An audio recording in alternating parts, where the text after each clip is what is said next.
Hi guys! Nasa bukid kami. Pinaigib ko ng tubig yung mga bata. It's Johanna's first time guys doing that. Go Johanna! You can do it baby! Wow! That's our life before Nak. What can you say about the life here sa bukid?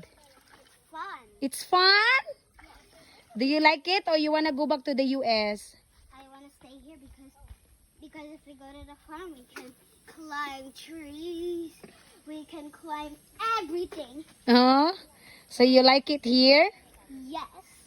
Okay, that's Ate Blessy also guys. First time ni Ate Blessy.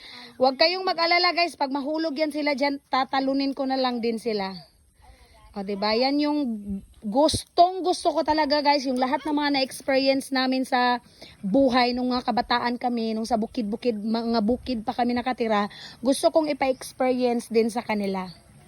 So, iniisip nila parang naglalaro lang sila pero na-learn na nila or natututo na sila.